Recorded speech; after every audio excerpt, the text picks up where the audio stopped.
receive the latest iPhone 15 and a set of Apple AirPods. And finally, £500 to spend at your favourite UK attraction. You have to hurry, as lines close at 5 p.m. on Friday. For another chance to win the iPhone, treats and £15,000 cash, text prize to 63232. Text costs £2 plus one standard network rate message. You can also enter online at gbnews.com/win. Entries cost £2. Or post your name and number to GB06 PO Box 8690 Derby DE1 9TT. UK only. Entrance must be 18 or over. Lines close at 5 p.m. on Friday. Please check the closing time if listening or watching on demand. Good luck. On election night, we are throwing a party. The GB News Election Night Watch Party will be live from Essex and you are all invited. On air from 10 o'clock, we'll have familiar faces from across the channel, entertainment and lots more stuff as we keep our eye on all the results as they come flying in. If you want to join our live Election Night Watch Party audience, scan the QR code on screen or go to gbnews.com/election party. Are the newspapers getting you down? My wife didn't divorce me that month. Struggling to separate the wheat from the chaff? I know that it's a bit of a circus at the best of times. Well, don't worry, Headliners has got you covered. We'll take the burden of reading the day's news, and if we get depressed, who cares? It's an occupational hazard, frankly. That's Headliners on GB News from 11 p.m. till midnight, and the following morning, 5 till 6 a.m. on GB News, the comedy channel. Nah, just kidding. Britain's news channel.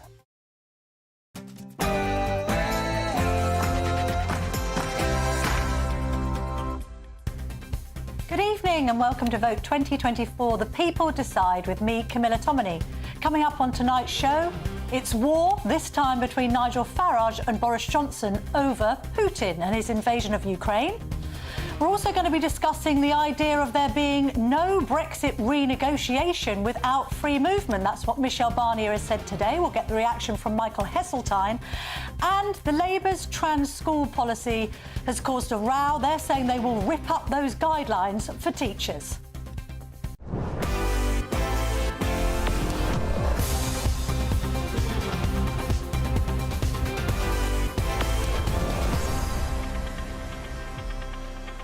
Later in the show, we'll also be joined by Northern Ireland Secretary Chris Heaton-Harris to react to the latest on the campaign trail, with just 10 days to go until Britain heads to the polls. And as always, get in touch with your thoughts on tonight's topics by visiting gbnews.com/your say. But first, here's the news with Polly Middlehurst.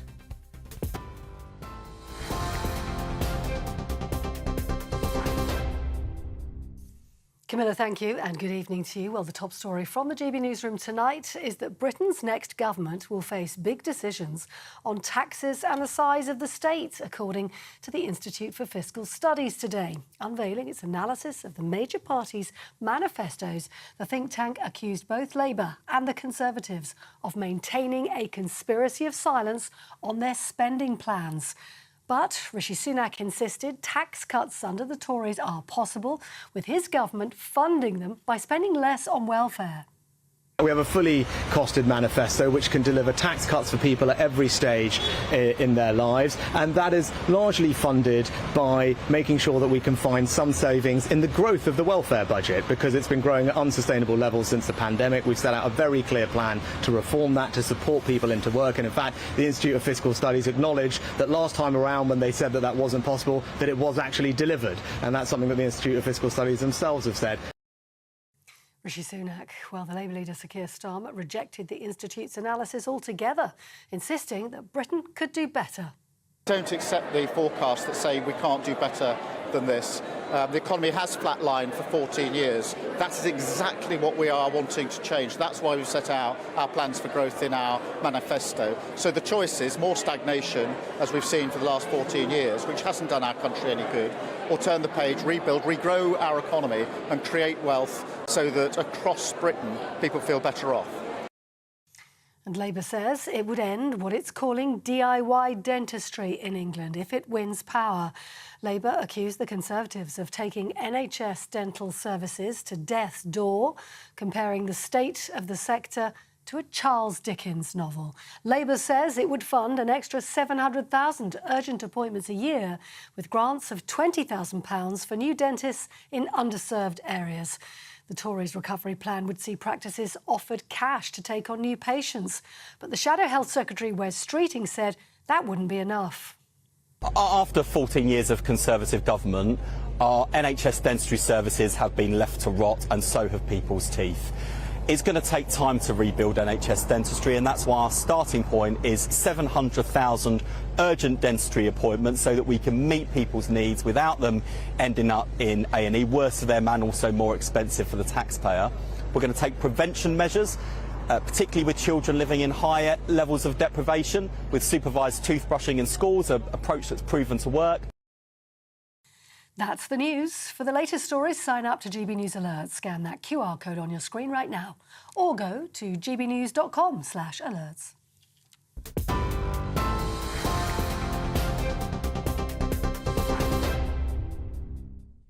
Great stuff, Polly. Thank you very much. Right, let's get into what's happened on the campaign trail today with GB News' political correspondent Olivia Utley, who joins me in the studio now. Olivia, it's nice to see you in person and not on a battle bus. So tell us, bring us up to speed. What's everyone been doing? Well, I spent the morning on the Labour battle bus, so I'm going to start there. Keir Starmer has been in Northampton today. Now, what Labour wanted to talk about today was its new dentist policy. Yes. They want to end the dentistry drought. They want to get 3,000 dental graduates into the dental deserts, as I think they're calling them, in Filton, Stroud, Stoke-on-Trent, and they've talked again, rehashing their policy to get supervised toothbrushing in schools for young children as a preventative measure. They have also, not what they wanted to talk about, been on the back foot again about taxes and their manifesto. The IFS released their verdict on all of the manifestos and basically said none of them are fully costed. They're not worth the paper they're written on. Exactly.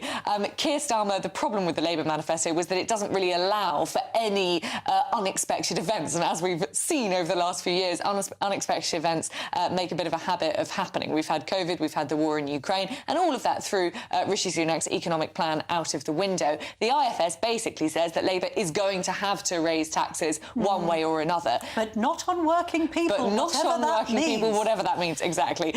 Meanwhile, the Conservatives are on sort of feels like day 1,000 of this gambling row. Oh, my goodness. Rishi Sunak has tried belatedly, I feel, to get on the front foot by organising a CCHQ investigation to run parallel to the official investigation into these candidates who have alleged to have gambled on the date of the election campaign. He won't suspend the candidates because, as he says, actually no one's been accused of anything in a court of law. They're innocent until proven guilty. These are just allegations at this stage. Just allegations at this stage. Keir Starmer, interestingly, we asked him about this earlier because we were sort of talking to colleagues and saying, hang on a minute, Angela Rayner wasn't suspended when she was under investigation, but you, Keir Starmer, are saying that these Tory candidates should be suspended while under investigation. Starmer says that these candidates have basically admitted what they've done, and so an investigation is a bit different. I'm not sure I particularly agree with that, but anyway, Rishi Sunak is holding out with this line that he can't suspend them until the investigation is over. It's overshadowing everything that he's saying and doing. Exactly. Which is the problem. Exactly. This is the problem. He just can't pour cold water on the whole story. And where's Ed Davey? Ed Davey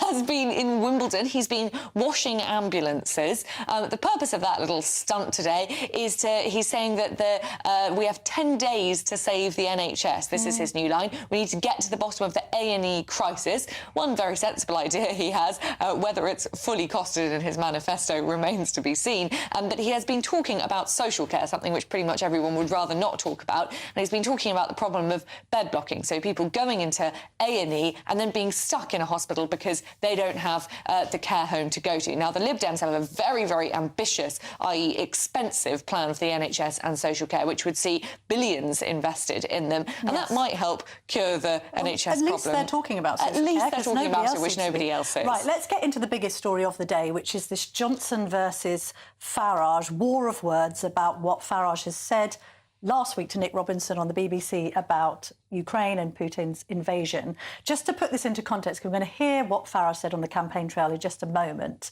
But this was in response to a tweet by Boris Johnson on X, as it is now known as, formerly Twitter. This is nauseating ahistorical drivel and more Kremlin propaganda, said the former Prime Minister. Nobody provoked Putin. That's in response to Farage suggesting that this was something that was provoked by poking the Russian bear, he said, because of the EU and indeed Ukraine talking about EU membership and talking about NATO membership. And was it a provocation of Putin? But basically, Boris Johnson said nobody poked the bear with a stick. The people of Ukraine voted overwhelmingly in 1991 to be a sovereign and independent country. They were perfectly entitled to seek both NATO and EU membership. There's only one person responsible for Russian aggression against Ukraine, both in 2014 and 2022, and that is Putin. Well, in response to that, Nigel Farage appeared on the campaign trail where he basically attacked Boris Johnson and accused him of hypocrisy. Let's have a listen to that. This is what Boris said.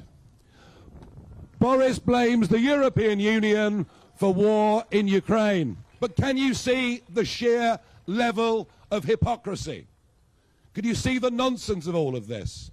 And let's be clear, this man will go down as the worst Prime Minister of modern times, a man who betrayed an 80-seat majority. Who opened the door to mass immigration? Boris Johnson. So there you have it, the worst Prime Minister in British history, according to Nigel Farage, who only last week, I think, had been praising Boris Johnson and saying that, you know, they could work together, and he admired what he achieved on Brexit. So let's get into this. Olivia, you're staying with me. Joining me now in the studio as well is the journalist and author Ross Clark. You've written a piece, Ross, for The Spectator, where you're basically saying you think Farage has made a mistake here.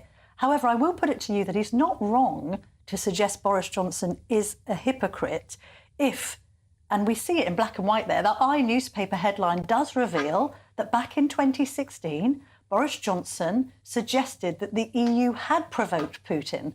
So we can't have it both ways, Johnson. You can't be saying that Nigel Farage is a Putin appeaser, having been accused of the very same thing himself 8 years ago.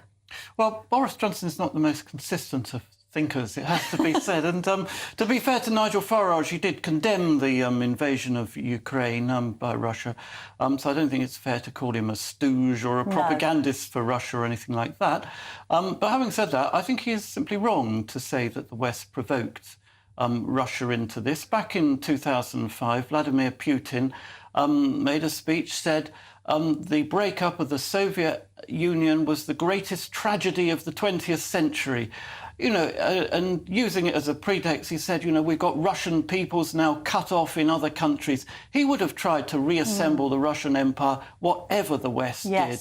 And what has the West done to provoke him? I mean, you know, why has he invaded Ukraine rather than the Baltic states? Because Ukraine's the one country, of course, which isn't part of NATO, isn't part of the EU. I mean, if the West had, you know, had defended Ukraine in the same way that it invited the Baltic states into NATO and so on, you know, I don't think Putin would have dared invade. I mean, Farage is going back to a speech he gave in the European Parliament circa 2014, where he warned that this would lead to war. That argument, to be fair, about provocation, he's saying on the back of the deal that was struck in 1991, wasn't he, with Gorbachev following the fall of the Soviet Union? Wasn't it James Baker, I think US Secretary of State at the time, who said to Gorbachev, we will not move an inch, he said. There should be nothing said about any of the former Soviet states aligning with NATO. They gave that guarantee at the time. Isn't that he's referring back to? And that actually the West, in inverted commas, has somewhat reneged on that promise subsequently. Well, I mean, a sovereign nation has the right to join whichever alliances it wants. And the idea, you know, we've had this thrown about in the last few days, that there should be a sort of kind of buffer zone between Russia and the West, you know, might be appealing to some people in Western Europe. Well, it's not going to be very appealing if you live in the Baltic states or you live in Ukraine. The idea you're just some kind of buffer zone to sort of, you know, lessen tension between the West and the East. No, when they became the Baltic states, Ukraine and those other Eastern European countries which weren't part of the Soviet Union, which were nevertheless part of the Soviet bloc, when they gained their independence, they gained the right to make whatever alliances they wanted. And if they wanted to be a member of NATO, they want to be a member of the EU, you know, we rightly considered those... knowing it might provoke Putin. I mean, you know, it depends really if you're giving an explanation or what's appearing to be a justification. Farage has been quite clear. He's completely condemning the invasion. He had once expressed some admiration for Putin's sort of political prowess. He's unequivocally condemned the invasion, but he said an explanation might be the idea that Putin reacted to talk of Ukraine being both an EU member and indeed a NATO member. There's a difference, isn't there, between an explanation for something and a justification for something? Yeah, as I said at the beginning, I don't say that Nigel Farage is saying that Putin was justified in invading a region. But no, I still think he is wrong to say that the West provoked Putin anyway, because, you know, as I said, right from the beginning, Putin has been saying that he regards it as a great tragedy, the breakup of the Soviet Union, the breakup of the Russian Empire. He regards everywhere where there are Russian-speaking people's residents, he regards that as a rightful part of Russia. Fair game, basically. And that's what... And, you know, whatever we did... I mean, the West has been so feeble in responding to Russia's aggression in Well, that might be a point of agreement. That might be a point of agreement between those who criticise Farage for his comments and those who support them. Most people think that the West was completely asleep at the wheel. You know, 2012, we've got David Cameron taking Putin to the judo at the London Olympics. 2013, a special G8 is convened to include the Russian president. I mean, in retrospect, what was the Western world thinking? Yeah, and what? The Nord Stream pipeline signed after the invasion of Crimea. I mean, it seems ludicrous now. Yeah. So the point about the West... And, you know, we'll go back further to Andrei Litvinenko in 2007. The nature of the Putin regime was absolutely clear then. I mean, to poison them with, you know, the polonium, that was a calling card from the Russian state. No one else could have got that, you know, no privateers could have got hold of that substance. It was a calling card. Putin was saying to the world, you know, you criticise me, saying to his dissidents, you criticise me, and this is what will happen. And it should have been absolutely clear at that point the nature of the Putin regime. And instead, you know, we let him go on to invade Crimea, annex Crimea. What did we do then? Like not expecting that this former KGB officer might still be protective of the Soviet Union and want to restore it. Ross, thank you. Let me just bring Olivia back in. I mean, the politics of all this, you could look at it two ways, couldn't you? You could say this is damaging to Farage because although the people who support him will be doubling down in their support of this and admiring his honesty, and there's certainly something to be said for a politician sticking to his guns rather than flip-flopping as soon as there's a bit of press heat on the situation, that could be a good thing. You could also be arguing all publicity right now is good publicity for Nigel Farage. You know, Reform is seen as an outlier. He's keeping them on the front pages. He's getting the headlines. Nobody's really talking about what Labour and the Conservatives and the Lib Dems are getting up to today. You could certainly argue all of that, and I think it's very, very true that Farage's core band of followers, and he does have a big core band of followers. In fact, I saw today that his face is more recognisable in the UK than Keir Starmer's by a percentage point. That said, Nigel Farage was just sort of being neutralised to the average Tory voter. I've spoken to Conservative voters who never had any interest in Nigel Farage before, who were beginning to see him as a potential possible leader of the Conservative Party after this election, assuming that the Conservative Party gets absolutely hammered. I think that these comments might take him back a step or two because, yes, you know, you can see the argument for what he's saying. Even you can see that. Yes, if you look at the nuances, he wasn't actually justifying what Putin's doing, he was just explaining it. But on the face of it, if you're someone who's just flicking through the headlines, and let's remember that's what most people are doing, it's a bit of an odd look. It's strange. And I think actually this might be relatively good news for the Conservatives in one respect, in that, as I say, I feel like Nigel Farage was beginning to get quite a lot of momentum going, and I think this probably will take him back a step. On the other hand, as I say, you know, most people are just flicking through the newspapers in the morning, turning on the TV for 5 minutes in the evening. They're not following all of this that closely. Following this show for the whole hour, well, of course they are. Of course they are. But perhaps not quite as ingrained in politics as us three, maybe. Yes. Westminster geeks. Yeah, exactly. This panel, yes. And I think what they might just see are two bigwig right-wing figures tearing strips out of each other. Yes. So ultimately, really, this is probably quite a good thing for Labour. So much for the Farage and Johnson dream ticket of uniting the right. Exactly. Will they recover from this, Olivia? You know, at the end of the day, the people rubbing their hands together might also be Kemi Badenoch and Penny Mordaunt and the other candidates to reunite the right. Well, that's true. Electoral calamity being predicted. I do think you can never write off Boris Johnson. He always does seem to rise up from the ashes. He is quite phoenix-like in that way. And so is Farage, to be fair. And so is Farage. And also, I mean, Nigel Farage accuses Boris Johnson of a hypocrisy here.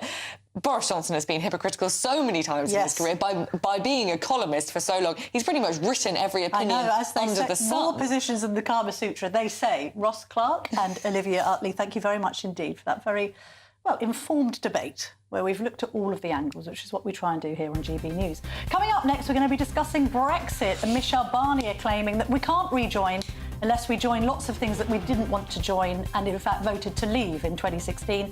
And guess who I'm speaking about it to? Well, it's Michael Heseltine. That should be fun, should be firing. Fiery, don't go anywhere.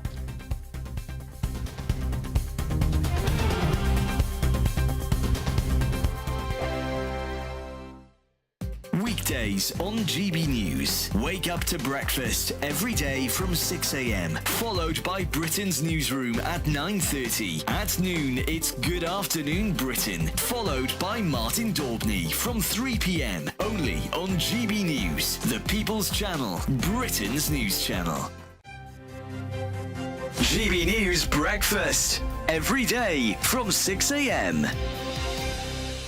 The Princess of Wales has said she's excited by a new report on prioritising early childhood, a cause, as we know, that she's closely associated with. Yes, the task force findings claim that the UK could reap £45.5 billion in economic benefits if firms prioritise early childhood. Well, let's talk about this now with our royal correspondent, Cameron Walker. Good morning, Cameron. Good morning. I suppose it's characteristically Catherine, isn't it, to say she doesn't want to distract from this report by sort of people talking about her health. But we should start probably by saying she said she's not feeling well enough to come and talk about this in public, but sort of saying she's watching it, keeping a close eye from behind closed doors. Yeah, absolutely. This should not be seen as a return to work by the Princess of Wales, but I have been told she's A, read the report and B, been briefed on it. But this all stems really from her work when she started being a working member of the royal family, where she was working closely with people suffering from addiction, mental health problems. And what she found is all of these issues tend to stem from a poor start in life, so the first 5 years of a child's life. So in January 2023, she set up Shaping Us, this awareness campaign for the early years. 2 months later, she convened the Business Task Force, so 8 members of big businesses across the UK, and over a generation, that could add, as they claim, more than £40 billion to the UK economy each year. We spoke to Peter Grigg yesterday. He's the chair of Home Starts UK, a charity which supports young families. Let's hear what he said about the Princess's role in this. She's been a real driving force behind the report and everything it's done. And when we've spent time with the Royal Foundation, what it does, it reminds everyone that this is really important work and early childhood matters, that more businesses should get involved, that more charities are out there for people who want to do more to support families and children. So it's been a wonderful experience. The People's Channel. Join me, Neil Oliver, every Sunday night at 6 p.m. on GB News. And if an hour is not nearly enough for you, go to gbnews.com for special extended episodes online every Friday at 9 p.m, where we can truly get into the nitty-gritty of what's going on. GB News, Britain's news channel. Join me, Nana Okoye, for an informative, interactive news programme with a difference. It's fun. It's true. You're not wrong. No one will be cancelled. Lovely. Join me from 3 p.m. every weekend, only on GB News, Britain's news channel.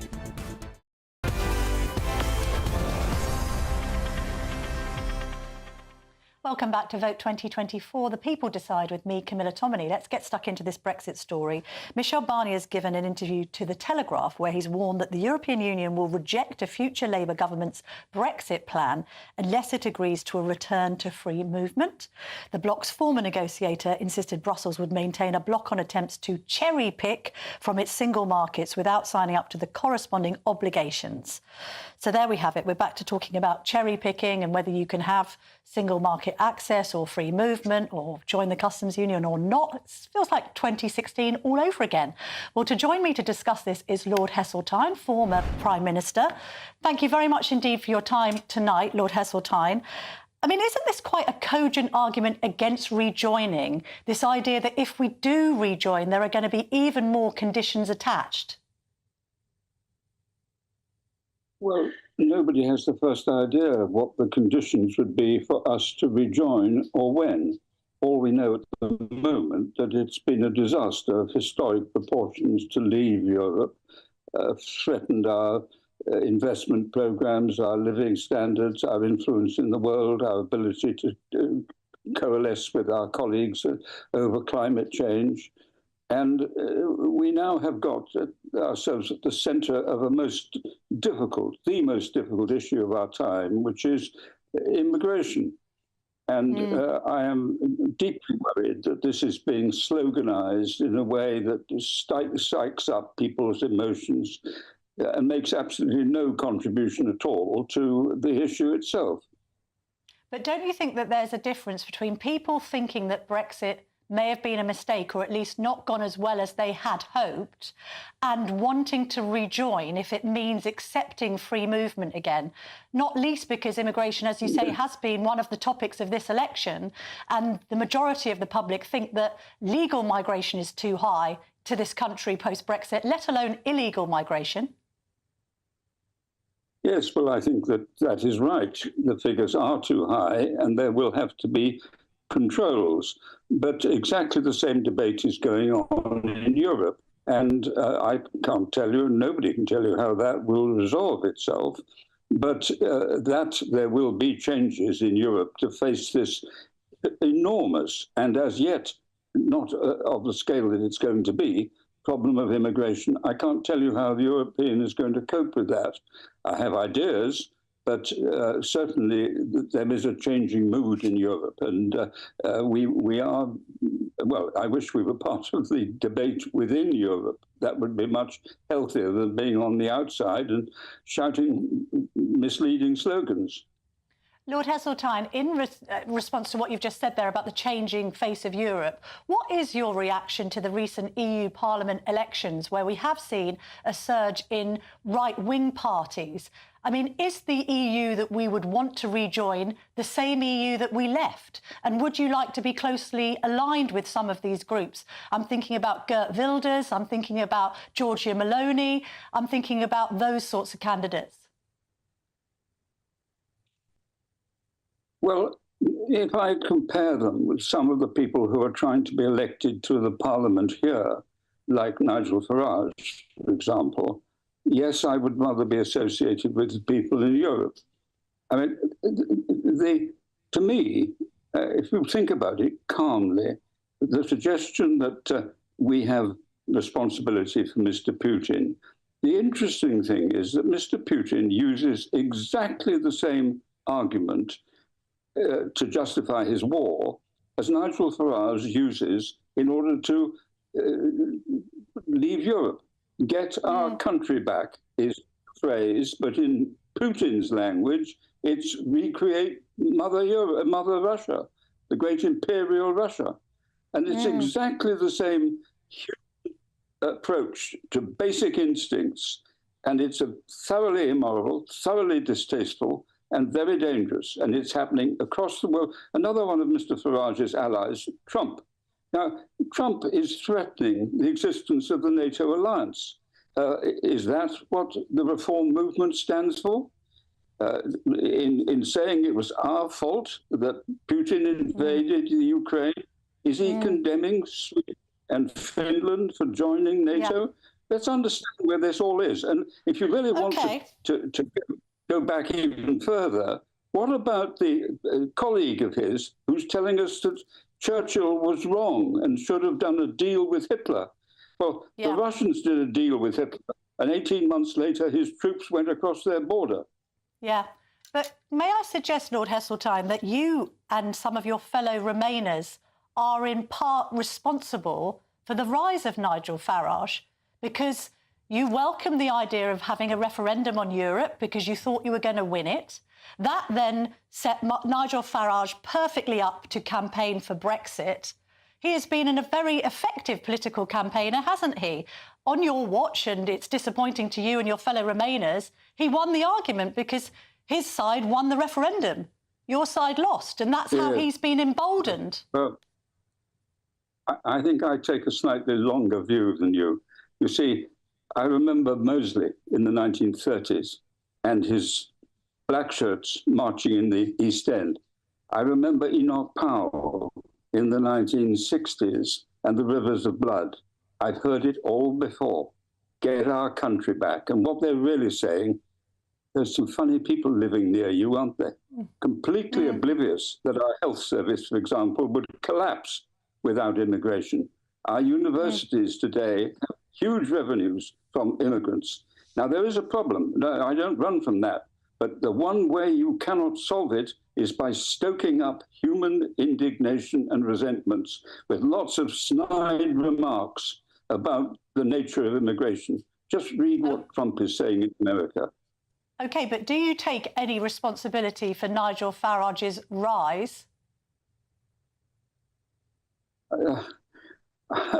Nigel Farage must take responsibility for his own actions.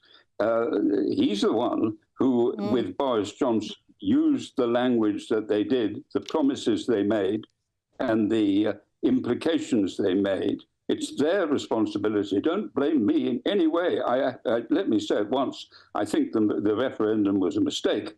And it was, I mean, the idea that a margin of the sort that was achieved of 1% or something of that has resolved the issue is ludicrous. A younger generation is indignant. The fact they've been so deprived of opportunities, and they will reverse this decision, quite rightly so. OK, but Lord Heseltine, if you carry on calling for a second referendum, that's only going to give Nigel Farage an even bigger platform to campaign against it, to suggest that there's nothing democratic about another vote when the first vote was offered in 2016 and it was dressed up as if it was a vote for a lifetime. Well, you see, it's so interesting, isn't it, that we've now had 8 years since the referendum. And what's the case of the Brexiteers? They haven't had time to do it.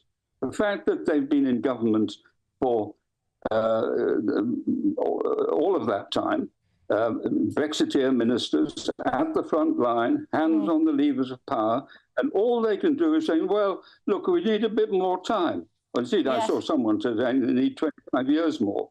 And the reason why they do that is because they had no idea what they were doing, no plans, no detailed understanding, and they simply sloganized.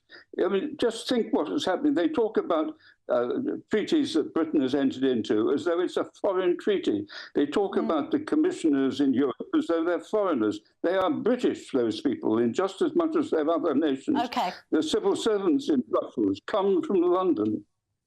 Yes. Final question, Lord Heseltine. I wouldn't ever be so impertinent as to ask anyone how they might vote. But can I put it this way? Are you going to struggle to support the Tories, or indeed Labour, if you were thinking in that direction? Because neither of them have committed to any kind of realignment. The only party, as far as I am aware, that has spoken about rejoining the EU is the Liberal Democrats. So would Ed Davey potentially have your vote? Well, I don't have a vote. And, of course, that is a cop-out of an answer. I'm the first to recognise it. I don't have a vote. Members of the House of Lords do not have a vote.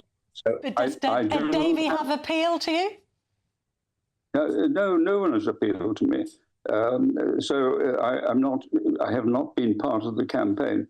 But let me not avoid the issue by providing what is a cop-out answer. I would find it very difficult to vote for anyone who stands for Brexit. It is a disaster, a betrayal of British national interest, and a betrayal of the Conservative Party I've worked for ever since Winston Churchill led it. So that's suggesting, Lord Heseltine, that if you did have a vote, you wouldn't be giving it to Rishi Sunak on July the 4th. Well, you then have to weigh the balance. And it's the awful dilemma that Keir Starmer had with his question about Corbyn. And look, if I was in your shoes, I would ask that question, because I know it's a good trick question, and everybody will say he's avoiding the issue. And in some parts I was, by saying that I actually don't have a vote. But I'm not avoiding the question. I'm telling you, I would find it very difficult to vote for somebody who believes in Brexit. OK. Lord Heseltine, thank you very much indeed for being so generous with your time this evening. Lovely to speak to you. Well, coming up next, I'm going to be speaking to the Government Minister, Chris Heaton-Harris, who is at the spin room in the latest debate between Starmer and Sunak. Don't go anywhere. Evening, weather update time from the Met Office here on GB News. Many of us having something of a hot spell over the next few days, but nothing exceptional for the time of year, and it isn't going to last too long. In fact, already on Tuesday we'll see cloud increasing across the northwest from these weather fronts that are trying to trickle in. But high pressure is dominating for many of us. It has been quite cloudy over Wales and southwest England today. That cloud breaking up more through this evening. Some mist and low cloud clinging to the south coast. And there's the cloud I talked about, bringing some patchy rain to the Highlands and the Western Isles through the night. For most, though, a dry night, fine night and a warm one.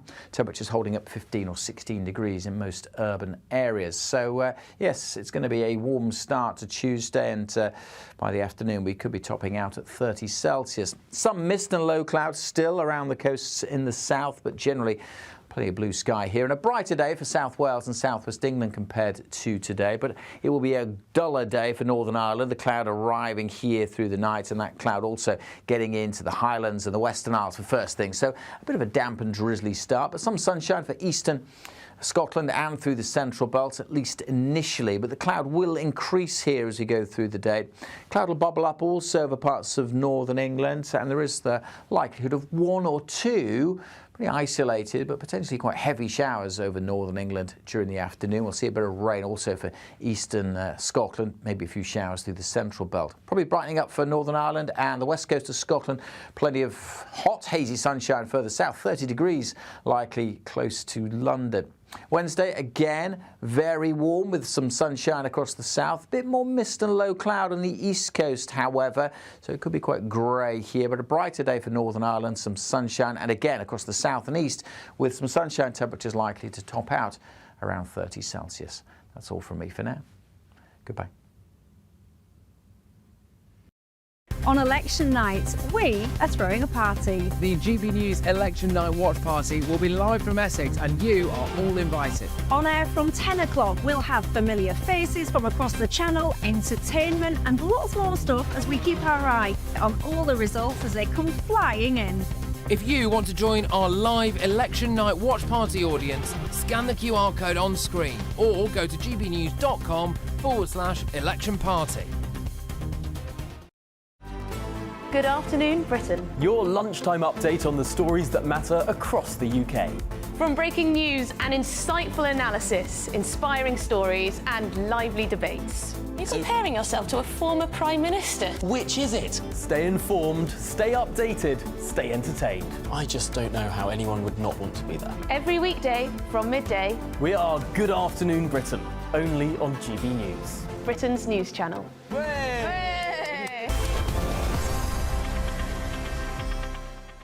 Welcome back to Vote 2024 with me, Camilla Tominey. Now let's speak to the Northern Ireland Secretary Chris Heaton-Harris, who is at a spin room in central London, spinning on behalf of Sunak versus Starmer. Lovely to see you, Minister. Thank you very much for your time. You're competing a little bit with some background noise, but that's to be expected. The big debate of the day actually hasn't really involved Rishi Sunak and Keir Starmer. It's involved Boris Johnson and Nigel Farage rowing about Putin's invasion of Ukraine. But Farage is right, isn't he, in calling Boris Johnson a hypocrite, because there is that headline in the newspaper from 2016 suggesting that the former Prime Minister had suggested that the EU was to blame for the Russian invasion. So Boris Johnson can't have it both ways, can he? I I'm afraid this is where I will have to completely disagree with Nigel Farage.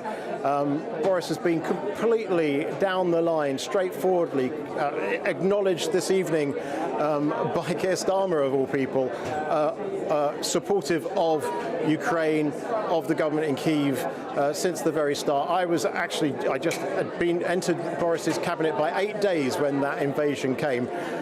He was 100% behind the people of Ukraine then. He is 100% behind the people of Ukraine now.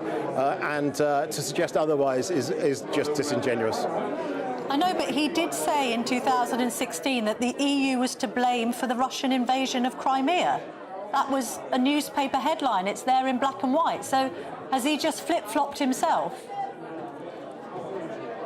No, as I just said, Boris has been there. I don't think anybody around the world disputes, maybe apart from Nigel Farage, but he's got a very interesting view on this whole Ukrainian thing. But no one disputes that this Conservative government, each of the Conservative prime ministers in this parliament, and indeed certainly since the Ukrainian illegal invasion of Ukraine happened, no one can dispute, and no one's tried to dispute, apart from Nigel Farage, that we've been completely supportive of the people of Ukraine, the government of Ukraine, President Zelensky, in both money, in helping to train and arm, and indeed trying to help repel the Russian attack. It's just bewildering to see how people are trying to spin that in a different way.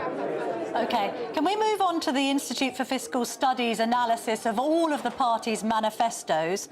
Paul Johnson of the IFS has stressed that the next government must be laser-focused on improving our economic performance.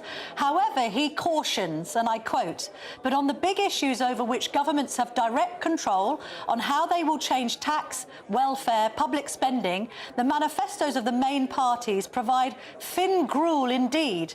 On July the 4th, we will be voting in a knowledge vacuum." He basically says the manifestos of all parties, the Tories included, aren't really worth the paper they're written on.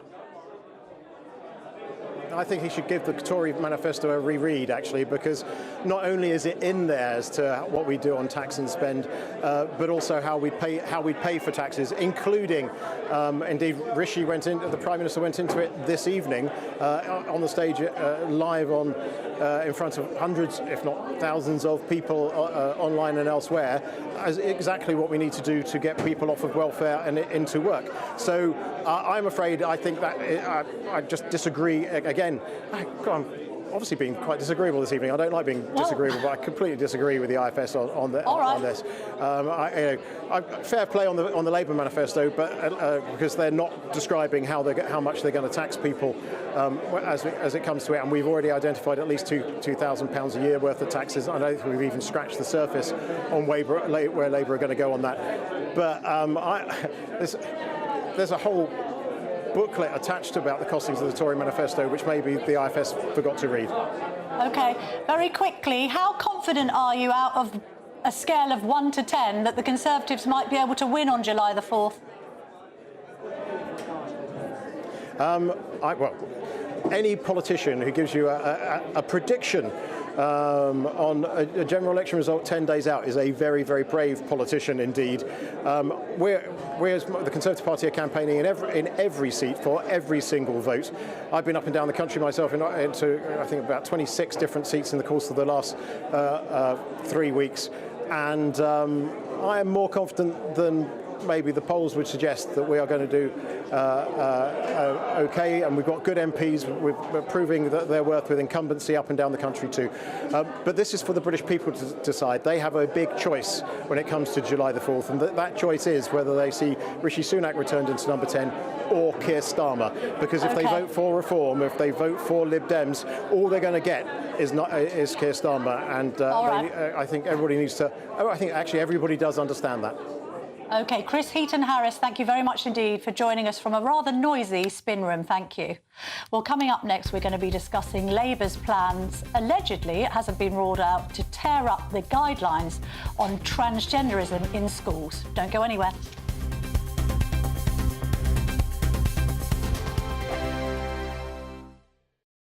Join me, Neil Oliver, every Sunday night at 6 p.m. on GB News. And if an hour is not nearly enough for you, go to gbnews.com for special extended episodes online every Friday at 9 p.m, where we can truly get into the nitty-gritty of what's going on. GB News, Britain's news channel. This is GB News, Britain's news channel. Recent polling suggests dentistry has become the hardest NHS service for patients to access, within NHS treatments still 15% lower than pre-pandemic levels. So a YouGov survey reveals that more than 70% of Brits describe seeing the dentist as difficult, compared with 64% for GPs and 42% for A&E services. One British man, get this, he even took to flying 10,000 miles for dental care, saying the extra time and money spent was far less hassle than trying to get an appointment on the NHS. I mean, it's a sad state of affairs. And a shocking 1/5 of UK adults have also admitted to trying DIY dentistry, including the old trick of tying string around a wobbly tooth and slamming it in the door so it comes out. So should people be more careful when taking their teeth into their own hands? That is one of the problems. Obviously, population growth makes it much more difficult for people to access NHS services, but they need to then catch up on the other side with dental services and increase the amount of dentists and access to dentistry, and especially NHS dentistry, obviously. What's the cut-off age for free dentistry on the NHS? So it is 18 years old, but there are exemptions around maternity, pregnancy. There's some free care around pregnancy. We saw some data a few weeks back about the number one cause for child admission into A&E is tooth decay. I mean, that was shocking when I read it. It's really bad, and what happens is people, kids with multiple decayed teeth, they basically have to be put under general anaesthetic, and then all those rotted teeth have to be extracted under general anaesthetic. Like, if those baby teeth start going crooked, then the adult teeth start going crooked as well. So it is important to look after the baby teeth. It's really important. I think they should make it more central to their policies, definitely. The People's Channel. Join me, Nana Akwe, for an informative, interactive news programme with a difference. It's fun. It's true. You're not wrong. No one will be cancelled. Lovely. Join me from 3 p.m. every weekend, only on GB News, Britain's news channel. Weekdays on GB News. Wake up to breakfast every day from 6 a.m, followed by Britain's newsroom at 9:30. At noon, it's Good Afternoon Britain, followed by Martin Daubney from 3 p.m, only on GB News, the People's Channel, Britain's news channel. Welcome back to Vote 2024 with me, Camilla Tominey.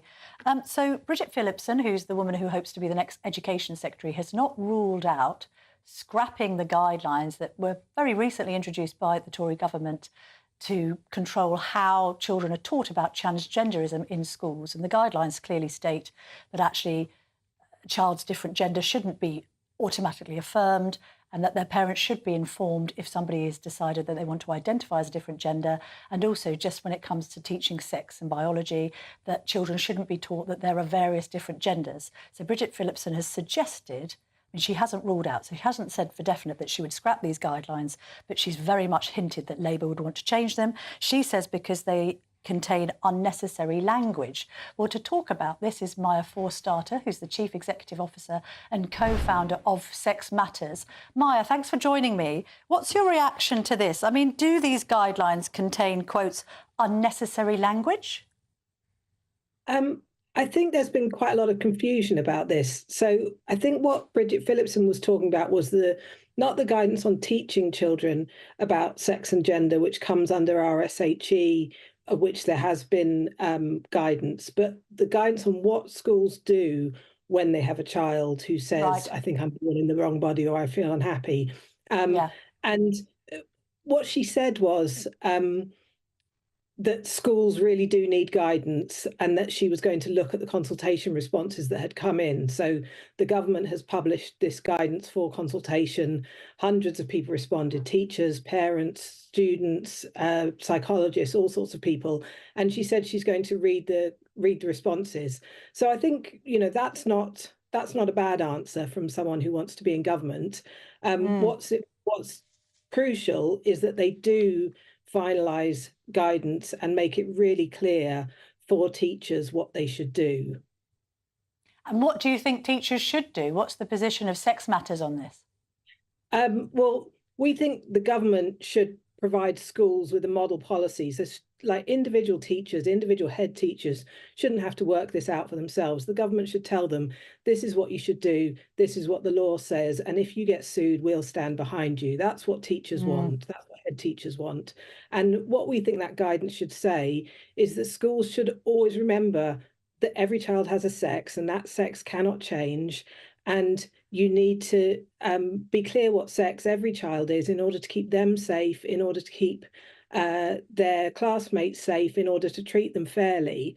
And then if you have a child who feels unhappy about their body or is going through gender distress, you treat that child in the same way that you treat any other child that is having behavioural or psychological issues that the school can help them through. But what you can't do at school is say, we will treat you as if you're the opposite sex. So this default sort of affirmation you think should end. And equally, finally, Maya, are you happy with it just being guidance? Because we did a story on The Telegraph saying that the guidance that had been issued was being ignored by a lot of schools. The journalists focused on the southwest. But a lot of people are saying this needs to be statutory guidance. It can't just be guidance that teachers take or leave depending on their own feelings. I think what it needs to be is clearer. So the guidance that was put out, it said there are all of these issues that you've got to think about. You need to think about the age of the child, what they're going through, their background, in order to decide whether you should treat the child as the opposite sex, whether you should call a boy a girl in any circumstances.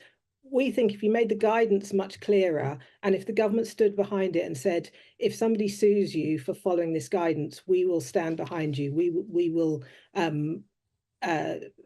take that case with you. Then that would give schools the reassurance that this is the safe thing to do, this is the right thing to do, and they can do it without getting in trouble, because that's what head teachers want. They just want to know, they want to get on with teaching and not worrying about sex and gender. OK, Maya Forstater, thank you very much indeed for joining me this evening.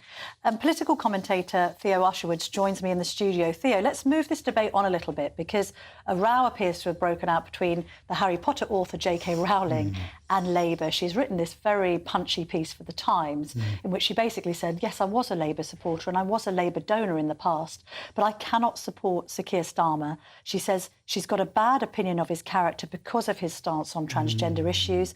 As long as Labour remains dismissive and often offensive towards women fighting to retain the rights of their foremothers, which they were fought for all time, I'll struggle to support them. How does Starmer play that? I mean, he said today he's reached out and said, let's have a meeting. But, I mean, this is quite damaging, isn't it? It is damaging. I think in politics, Camilla, politicians know that they're going to take flack from their opponents. They expect it. That's what happens, and it's part and parcel of politics, especially during an election. When it becomes very difficult is when you have somebody as esteemed as J.K. Rowling, who's sold millions of books, very, very popular amongst children. They've been turned into hugely successful films. And now she is saying, and she's not just somebody who you could say, oh, that's somebody who the Tories have given a peerage to. Oh, that's somebody who supported Boris Johnson or Liz Truss in the past. No, this is somebody who in 2008 donated £1 million to the Labour Party. Now she's turning around and saying, you've got a particular problem with your leader in Keir Starmer, who she finds that she cannot support because she doesn't think she can trust him on this particular issue.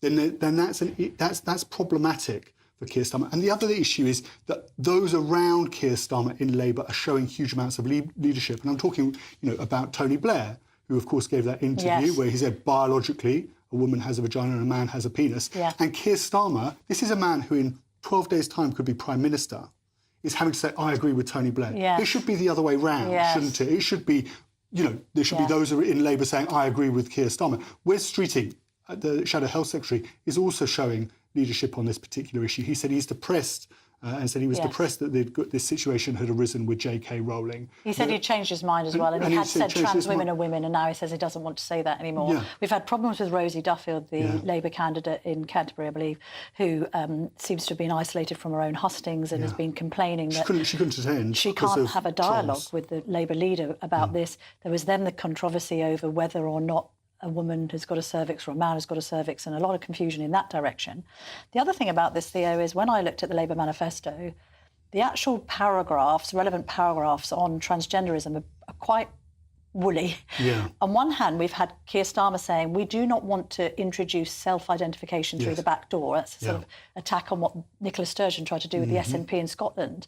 But at the same time, Annalise Dodds is basically suggesting that under a Labour government, you could get a gender recognition certificate if you go to one doctor. Yes. And have it affirmed, which strikes me that it might be self-ID by the back door. So at the moment, you need a diagnosis of gender dysphoria from 2 specialist doctors. It then goes up to a panel of lawyers and doctors to approve it, and then you get your gender recognition certificate. What Keir Starmer, or what this manifesto is proposing, is it's just one specialist doctor, and then you get your gender recognition certificate. And now he's calling it a cooling off period, which the implication of which is you could be halfway through your cooling off period and then say, actually, I don't want to fancy that. I'm going to go back to my original gender. And that then, you're effectively getting self-ID via the back door. Also, and specialist doctor, I mean, doctors will gain a reputation for granting the certificate. That could well be the case. It's not watertight, and what Labour is doing is facing one way because they know there's politically an issue with this, and they're saying, no, we stand up for gender equality, we stand up for the rights of women, and then actually, when you look at the detail of what they're doing, they're actually eroding those rights with the detail, and what they're taking advantage of is this is very technical, it's very specific, and you've got to really have an eye for the detail, and J.K. Rowling and others really do. But it enables the Labour leadership to take advantage of that because most of the population don't necessarily. No. And also, by the way, the population are worried about saying anything about it in case they're called a bigot and cancelled. Cancelled, yeah. So it doesn't. So actually, if Labour present their case facing one way, they're actually doing something else the other. Theo Usherwood, thank you very much indeed for joining me this evening. Tom Harwood, you're back. State of the Nation, 8 p.m. What have you got coming up? A conspiracy of silence. Ooh. Those are the words used by the very respected Institute for Fiscal Studies this morning when they said that no party is being honest about the tax rises that will have to come in the next Parliament. Short of a miracle, if services are going to maintain even at the levels they are now, we're in for higher tax. I'm going to be talking to Jonathan Ashworth from the Labour Party about that. And over the weekend, I sat down with the man, according to some polls at least, who's going to be the next leader of the opposition, Sir Ed Davey, the leader of the Liberal Democrats. Oh, great stuff, Tom. Looking forward to it. Too. Sounds perfect. All of the candidates in Canterbury are available on the GB News website, just to make that clear. I'll be back tomorrow night at 7 again. But first, here's a weather update. Hint, it's hot with Alex Deacon. Have a good evening. Looks like things are heating up. Boxed boilers, sponsors of weather on GB News. Evening, weather update time from the Met Office here on GB News. Many of us having something of a hot spell over the next few days, but nothing exceptional for the time of year, and it isn't going to last too long. In fact, already on Tuesday we'll see cloud increasing across the northwest from these weather fronts that are trying to trickle in. But high pressure is dominating for many of us. It has been quite cloudy over Wales and southwest England today. That cloud breaking up more through this evening. Some mist and low cloud clinging to the south coast. And there's the cloud I talked about, bringing some patchy rain to the Highlands and the Western Isles through the night. For most, though, a dry night, fine night and a warm one. Temperatures holding up 15 or 16 degrees in most urban areas. So, yes, it's going to be a warm start to Tuesday, and by the afternoon we could be topping out at 30 Celsius. Some mist and low clouds still around the coasts in the south, but generally plenty of blue sky here, and a brighter day for South Wales and Southwest England compared to today, but it will be a duller day for Northern Ireland. The cloud arriving here through the night, and that cloud also getting into the Highlands and the Western Isles for first thing. So a bit of a damp and drizzly start, but some sunshine for eastern Scotland and through the central belt, at least initially, but the cloud will increase here as we go through the day. Cloud will bubble up also over parts of northern England, and there is the likelihood of one or two pretty isolated but potentially quite heavy showers over northern England during the afternoon. We'll see a bit of rain also for eastern Scotland, maybe a few showers through the central belt. Probably brightening up for Northern Ireland and the west coast of Scotland. Plenty of hot, hazy sunshine further south, 30 degrees likely close to London. Wednesday, again, very warm with some sunshine across the south. A bit more mist and low cloud on the east coast, however, so it could be quite grey here, but a brighter day for Northern Ireland, some sunshine, and again across the south and east with some sunshine, temperatures likely to top out around 30 Celsius. That's all from me for now. Goodbye. A brighter outlook with Box Solar, sponsors of weather on GB News.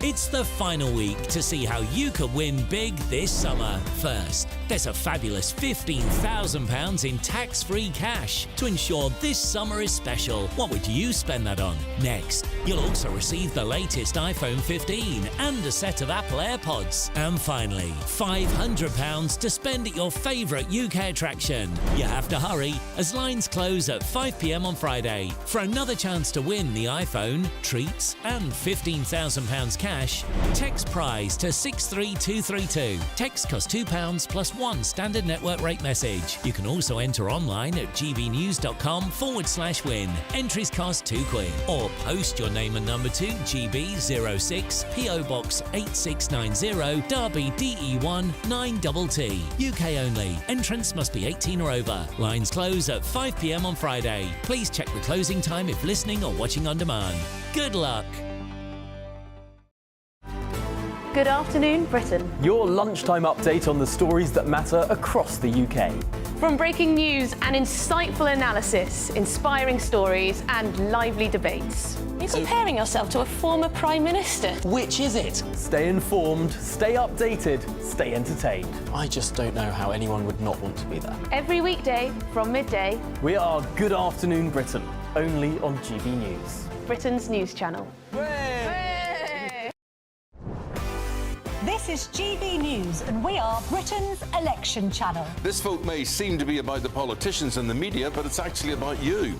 We won't forget that. Join us up and down the country as we follow every moment together. More than ever, it's important to hear all sides as you make your decision in the run-up to polling day. This is GB News, the People's Channel. Britain's election channel.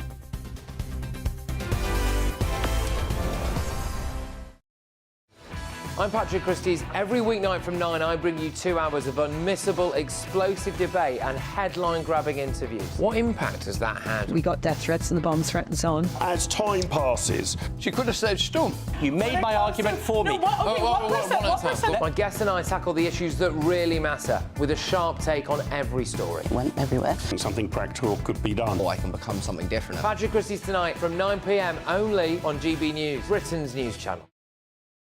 On election night, we are throwing a party. The GB News Election Night Watch Party will be live from Essex and you are all invited. On air from 10 o'clock, we'll have familiar faces from across the channel, entertainment and lots more stuff as we keep our eye on all the results as they come flying in.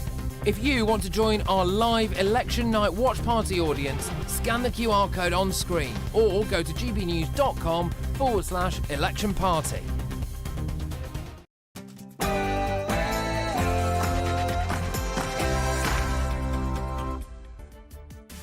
Good evening. I'm Tom Harwood, bringing you the State of the Nation tonight. The political parties have had their manifestos scolded by a leading think tank. But we obviously told you this on State of the Nation last week. Be shredded, I suppose. It's perfectly legitimate, probably for the shredder.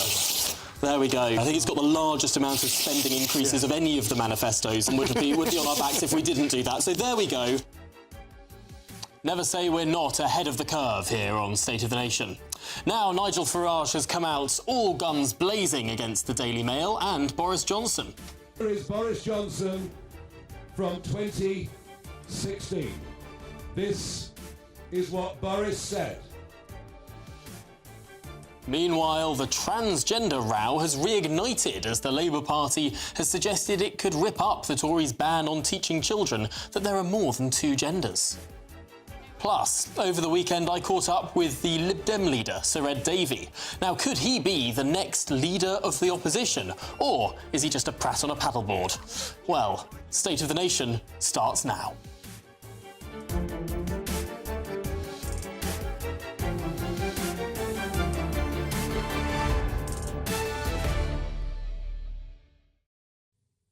I'll also be joined by my panel, the head of communications for the Popular Conservatives group, Annunziata Rees-Mogg, and the founder of Novara Media, Aaron Bastani.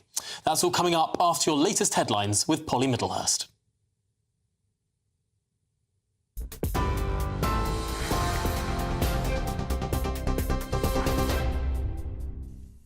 Tom, thank you, and good evening to you. Well, the top story from the GB Newsroom tonight is that the Prime Minister says he isn't aware of